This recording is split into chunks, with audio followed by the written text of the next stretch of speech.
Tampilannya sudah terlihat? Tampilannya sudah terlihat?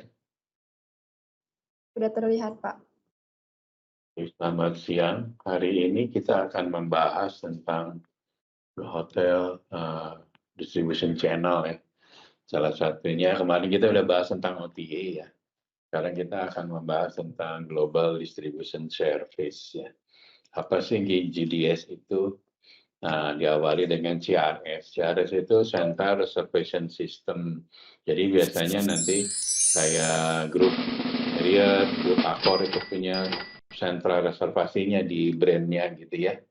Nah, dari masing-masing CRS itu nanti bisa berhubungan ke yang namanya global distribution. Nah, global distribution ini nanti banyak macam-macamnya, ada Sabre, Amadeus, Galileo, dan yang lain.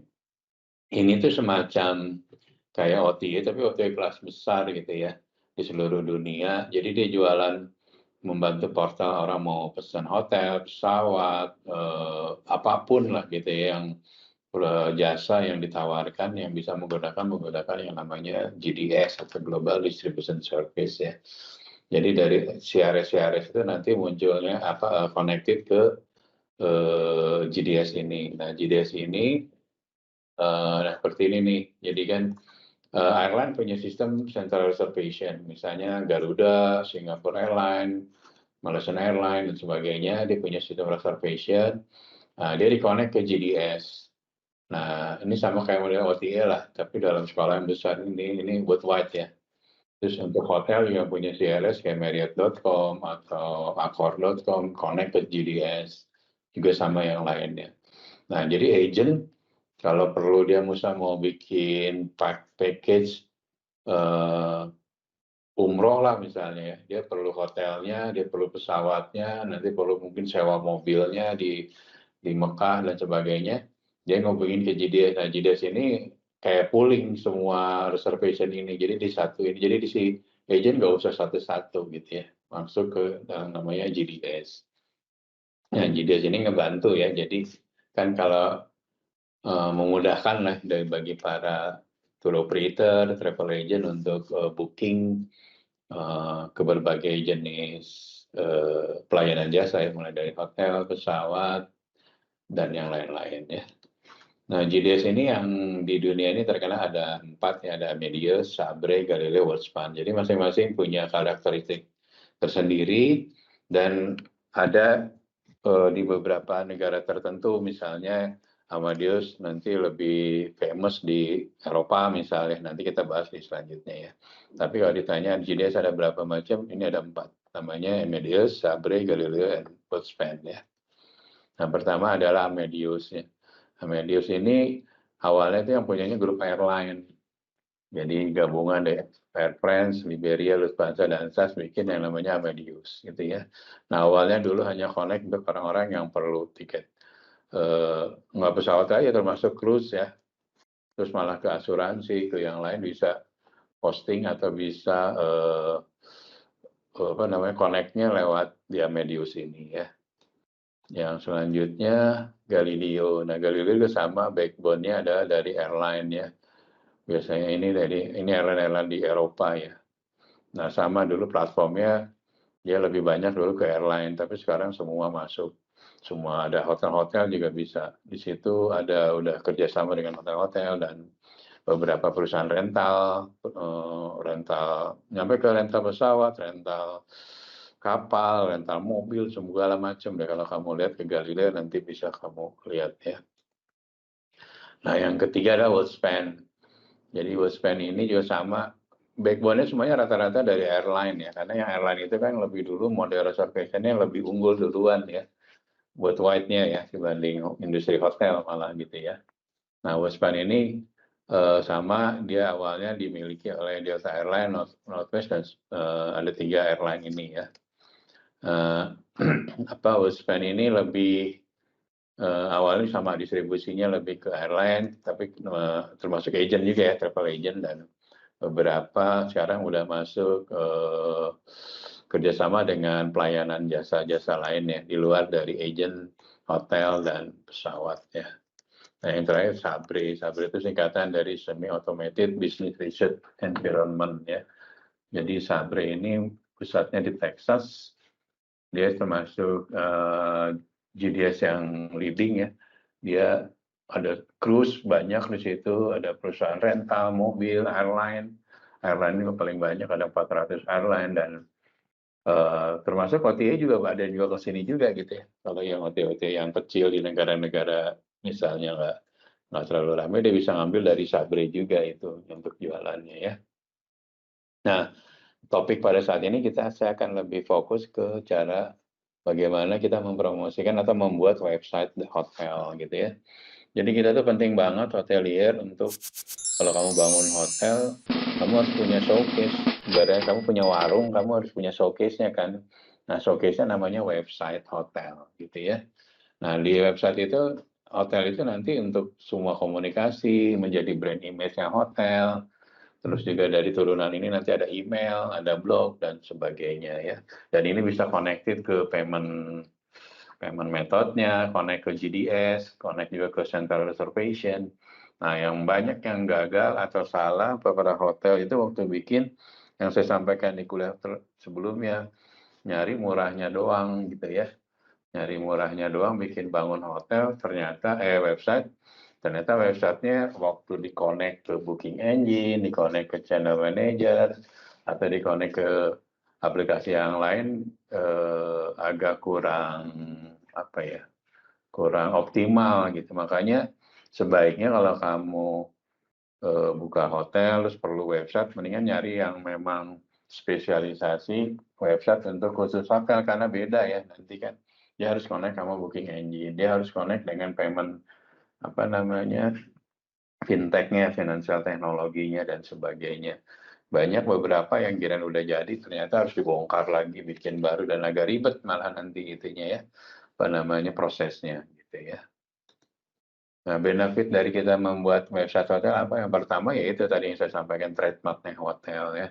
Jadi hotel ada hotel website yang simple, sederhana tapi menarik gitu ya. Ada hotel yang websitenya ramai banget, terlalu banyak image dan sebagainya di depannya itu terus malah bikin lemot waktu kita mau booking, mau apa. Jadi ada tekniknya ya. Jadi kadang-kadang mempengaruhi image juga mempengaruhi image yang kegedean atau ada video tapi nggak di streamlining sehingga menjadi apa namanya tuh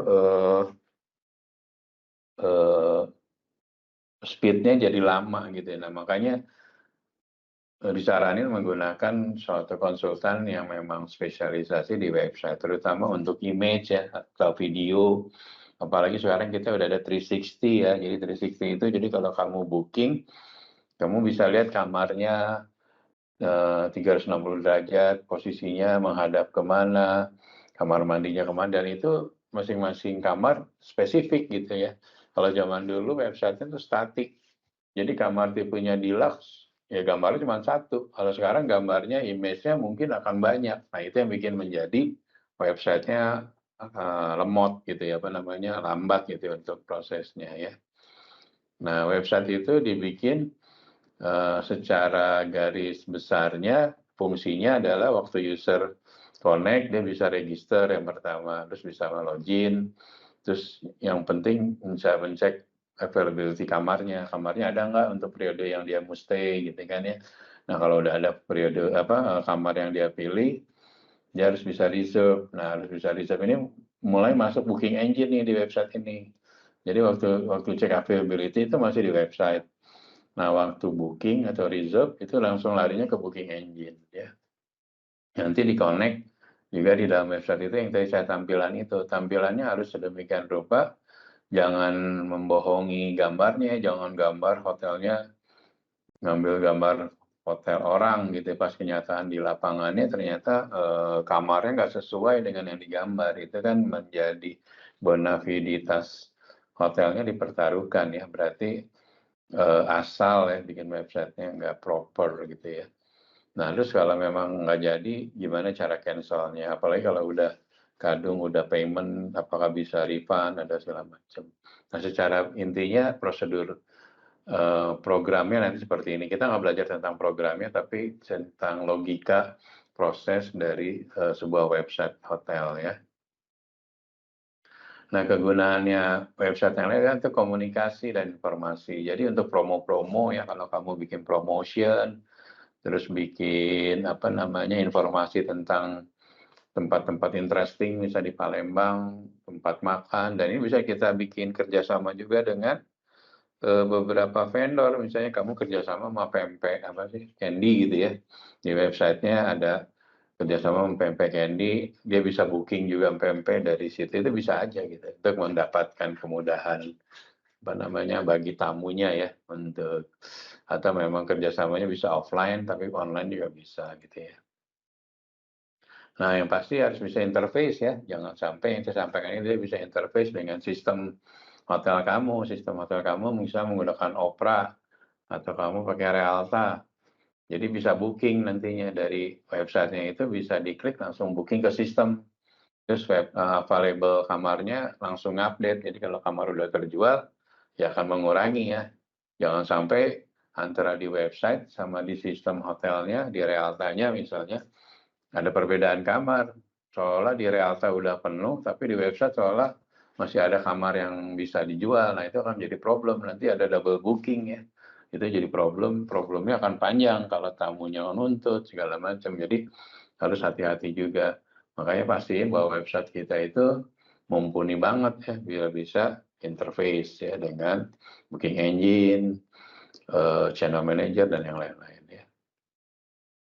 Terus fotografi, nah ini saya sampaikan tadi, kamu harus nyimpan foto-foto yang asli, genuine ya, apa adanya gitu, tapi ya image-nya kudu bagus, resolusinya kudu tinggi, apa ya, gambarnya harus menggambarkan semenarik mungkin gitu, tapi tidak dimodifikasi gitu, nggak dibohongin, nggak dimainin apa sih, nggak dikasih image-image supaya jadi kelihatan lebih menarik, tapi actualnya nggak seperti itu. Yang pasti masalah lighting ya. Makanya kalau hotel brand besar itu dia punya khusus fotografer yang sudah recommended ya. Biasanya fotografer yang apa namanya yang sudah bonafit dan harganya cukup mahal ya, sekali foto tuh kita biasa paling murah tuh 50 juta sampai 250, malah ada yang 1 miliar ya, tergantung ini. Biasa kita dikasih nanti sekitar 40 atau 50 foto atau 100 foto tergantung dealnya. Nanti ngambil foto yang terbaik, istilahnya hero shoot. Hero shoot itu foto-foto yang terbaik, kan dia kan foto kan akan mungkin satu kamar akan foto sampai ratusan kali gitu, tapi nanti dia akan ambil mana yang paling bagus gitu ya. Nah, yang problemnya juga gini, kalau kamu foto hari ini kamu pakai fotografernya, misalnya yang terkenal tuh namanya Pak Ulung gitu di Bali gitu ya. Ulung itu konsepnya misalnya gitu ya, lebih ke tematiknya ke modern gitu ya. Nah, kalau bisa semua sah hotelnya fotonya sama dia gitu loh. Nah, misalnya jangan sampai di tengah jalan kamu ganti fotografer lagi. Biasanya masing-masing fotografer dari sisi kameranya udah beda. Dari sisi style atau skill motonya pasti beda gitu. Nanti kelihatan banget perbedaannya gitu. Nah, kalau bisa tematiknya fotografernya sama supaya tone-nya sama gitu ya. Nah, biasanya kalau brand besar ada standarnya tuh, standar fotografinya harus gambarnya misalnya harus pada tingkat pencahayaan, kalau istilahnya lumen ya, lumennya segini, terus kontrasnya segini, terus tampilan kamarnya harus bersih, clean, nggak pakai bed runner misalnya kamarnya ya, karena untuk nunjukin bahwa kamarnya clean, terus nggak ada kayak welcome drink atau welcome fruit, beda-beda kan masing-masing hotel. Kamu bisa lihat ya, kalau satu hotel malah ditampilin yang ada welcome fruitnya, ada banner, ada apa sih kayak laptop disiapin di tempat tidur. Tapi kamu coba lihat ya brand, misalnya Marriott deh, kamu lihat ada, dia pasti clean ya, terutama untuk select brand ya, kayak Courtyard, Fairfield, Four Point, standarnya itu sama. Jadi kamu buka Four Point Indonesia sama Four Point di Cina gitu sama standarnya. Harus ngeliatin kamar, spesies kamarnya, luasannya, terus di kamar itu kelihatan simple, nggak terlalu banyak perintil-perintilnya gitu ya. Jadi itu untuk menunjukkan udah ada standarnya untuk fotografinya, nggak sembarangan.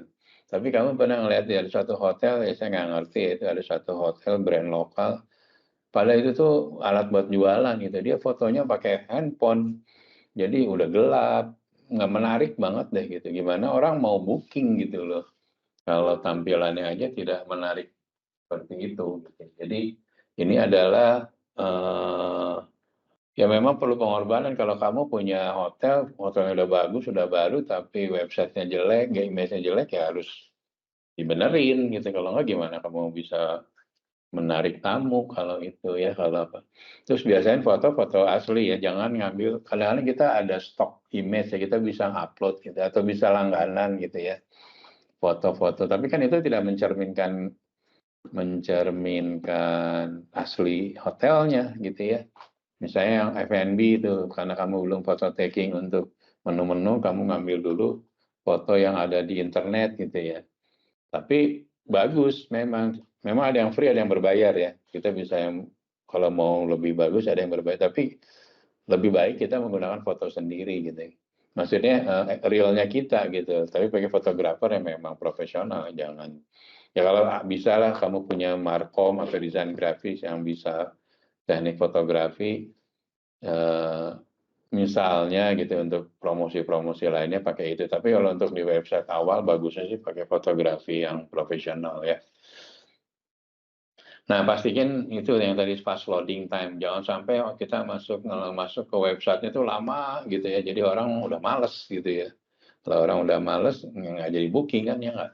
Jadi 40% orang rata-rata kalau lama itu langsung cancel. 3 detik, lebih dari 3 detik itu nggak pop up, nggak muncul, dia langsung cancel. Nah itu bisa bayangin. Berarti kamu harus punya, yang pertama website kamu harus menarik, kedua harus pas, ini cepat itunya. Terus kedua juga mungkin apa namanya, waktu hostingnya ya. Nyimpen website di cloud-nya, di hostingnya itu yang memang hostingnya juga bandwidth-nya bagus gitu. Jadi nggak lemot gitu ya. Selanjutnya, nah ini Bu, ini yang tadi saya sampaikan, dia harus bisa konversi ke booking engine. Jadi apalah bagusnya website kalau nggak bisa booking kan sama dengan bohong dong. Masa udah ngeliat fotonya tapi harus nelfon atau harus PA bookingnya. Dia harus connect sama booking engine. Jadi orang tinggal klik push button langsung, booking button langsung bisa booking kamar dan bisa payment ya. Nah ini juga website digunakan untuk branding ya, yang tadi saya sampaikan, untuk beriklan, untuk tadi apa namanya, co-branding dengan saya tadi, kayak misalnya mungkin ada oleh-oleh yang mau ditampilin, tapi kalau bisa juga oleh-olehnya menarik ya, cara packagingnya ya, jangan norak nanti websitenya udah bagus, tapi kebanyakan iklan juga nggak bagus juga gitu ya. Harus bisa, harus artistik lah gitu lah intinya ya. Nah di dalam web biasanya ada blog ya. Di kita ini blog gunanya untuk storytelling atau menceritakan tentang, atau misalnya kamu menyeritain tentang apa ya, tentang tempat-tempat yang menarik di Palembang gitu ya. Nanti dikonekin di dalam blog ini yang masuk di udah ada dalam website gitu. Ini untuk tambahan untuk menjadi lebih menarik ya si apa namanya, websitenya ya.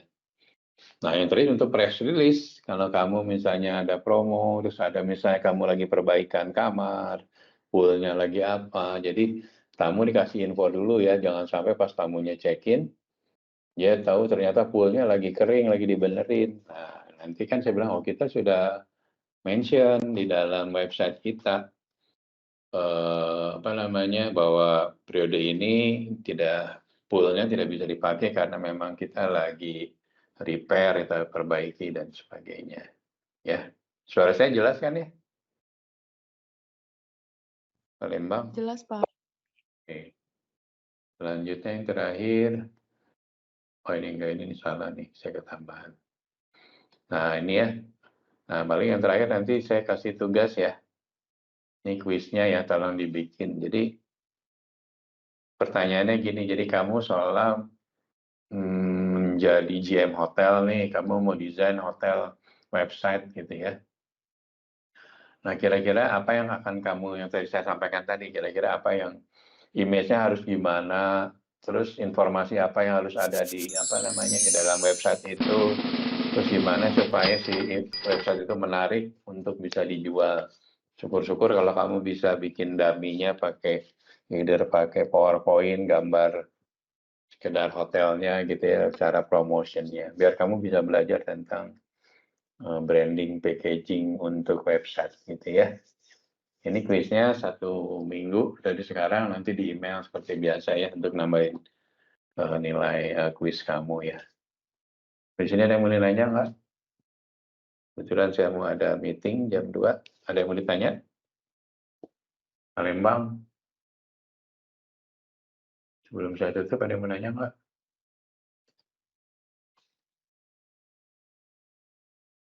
Tidak ada? Oke, kalau nggak ada, thank you. Ketemu lagi nanti habis lebaran ya. Kenapa Putri mau nanya? Tidak, Pak. Oh, oke, thank you. See you next 2 weeks ya. Thank you, Pak Dino. So, Selamat hari Thank you, raya, Pak Pak. Dino. oke.